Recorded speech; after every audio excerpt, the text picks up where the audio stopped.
জুলাই বিপ্লবের অন্যতম আইকন ইনকলাব মঞ্চের আহ্বায়ক শরীফ ওসমান হাদী হত্যাকাণ্ডে প্রায় ১ মাস পেরিয়ে গেলেও মূল ঘাতক ও পরিকল্পনাকারীরা এখনও ধরাছোঁয়ার বাইরে।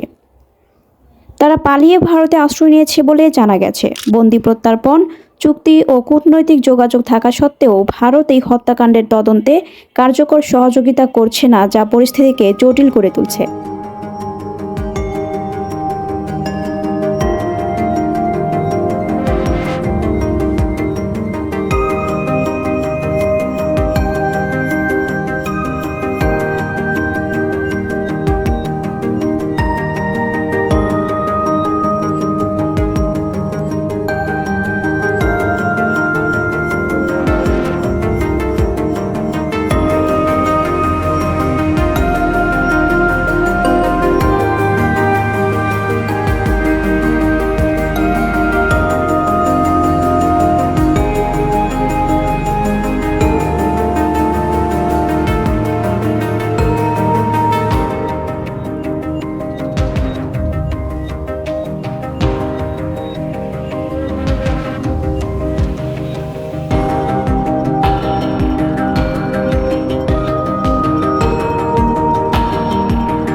নিরাপত্তা ও গোয়েন্দা সংস্থার একাধিক উচ্চ পর্যায়ের সূত্র জানিয়েছে, ছাত্রলীগ নেতা ফয়সাল করিম মাসুদ ওরফে দাউদ এবং তার সহযোগী আলমগীর শেখ হত্যাকাণ্ডের পর সীমান্ত পার হয়ে প্রথমে ভারতের পশ্চিমবঙ্গে আশ্রয় নেন।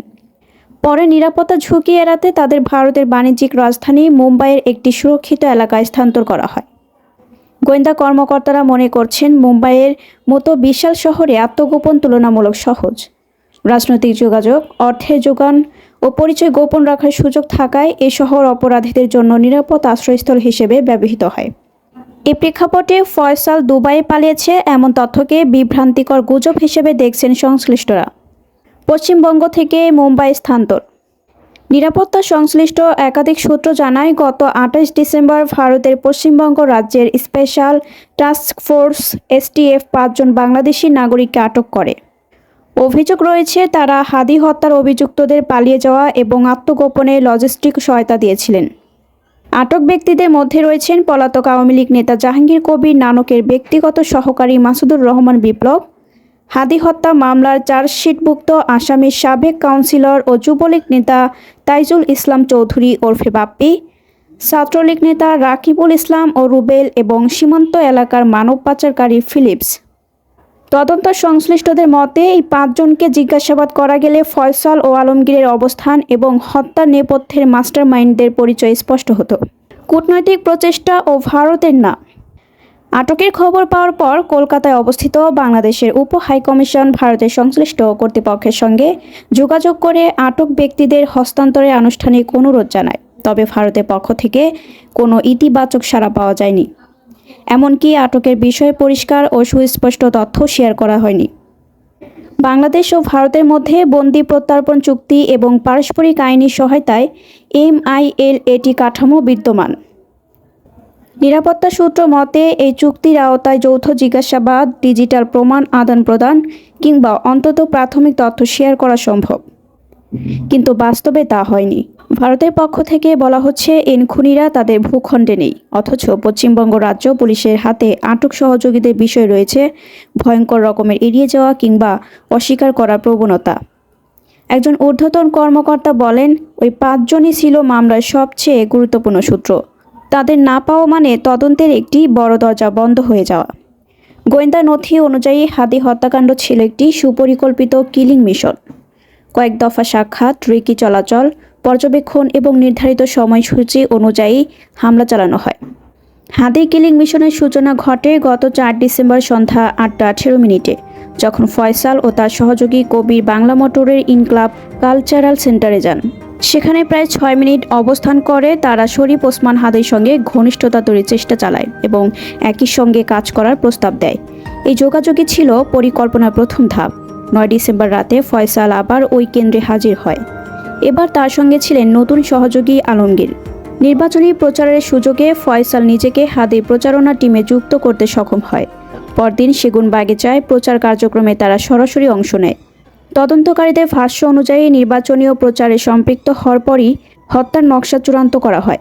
নরসিংদী, সাভার ও মানিকগঞ্জ সহ একাধিক এলাকায় সম্ভাব্য চলাচল ও অবস্থান নিয়ে রেকি করা হয়। সে অনুযায়ী 12 ডিসেম্বর দুপুর 12:30টায় হাদি মতিঝিলের দিকে রওনা হলে তারা পিছু নেয়।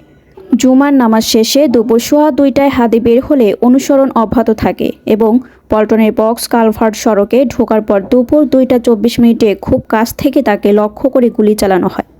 হত্যাকাণ্ডের পরপরই পালানোর রুটও ছিল আগেই নির্ধারিত। প্রাপ্ত তথ্য অনুযায়ী ফয়সাল ও আলমগীর ওই রাতেই ঢাকা ছাড়ে এবং একাধিক যানবাহন বদলে ময়মনসিংহের হালুয়াঘাট সীমান্তে পৌঁছে। সীমান্ত পারাপারে ব্যবস্থাপনায় ভূমিকা রাখেন যুবলীগ নেতা তাইজুল, এমন তথ্য পেয়েছে তদন্তকারী দল। পুলিশ তাদের মধ্যে কয়েকজনকে আটক করে। তদন্তকারীদের মতে এই পুরো প্রক্রিয়া হত্যার প্রস্তুতি থেকে সীমান্ত পেরোনো একটি সুসংগঠিত নেটওয়ার্কের সম্পৃক্ততার ইঙ্গিত দেয়, যা মামলার তদন্তে নতুন মাত্রা যোগ করেছে। হাদি হত্যার পর সামাজিক যোগাযোগ মাধ্যমে ক্ষোভ স্পষ্ট। সামাজিক যোগাযোগ মাধ্যম ফেসবুক ও এক্সে জাস্টিস ফর হাদি হ্যাশট্যাগটি এখনও ট্রেন্ডিং। নেটিজেনদের ক্ষোভের মূল লক্ষ্য এখন ভারতের অসহযোগিতা। অনেকে প্রশ্ন তুলছেন, ভারত কি বাংলাদেশের খুনিদের ডাম্পিং স্টেশনে পরিণত হয়েছে? ফেসবুকের বিভিন্ন গ্রুপে দাবি করা হচ্ছে ফয়সাল দাউদ কেবল একজন সন্ত্রাসী নয়, সে একটি বিশাল রাজনৈতিক নেটওয়ার্কের অংশ। তার বিচার না হওয়া পর্যন্ত দেশের ছাত্র জনতা শান্ত হবে না। ঘাতকরা যদি সিসিটিভিতে ধরা পড়ার পরও সীমান্ত পেরিয়ে নিরাপদ থাকে, তবে তা আইনের শাসনের ক্ষেত্রে নেতিবাচক। বর্তমানে তদন্তকারীরা ইন্টারপোলের মাধ্যমে রেড নোটিশ জারির প্রস্তুতি নিচ্ছেন বলে জানা গেছে।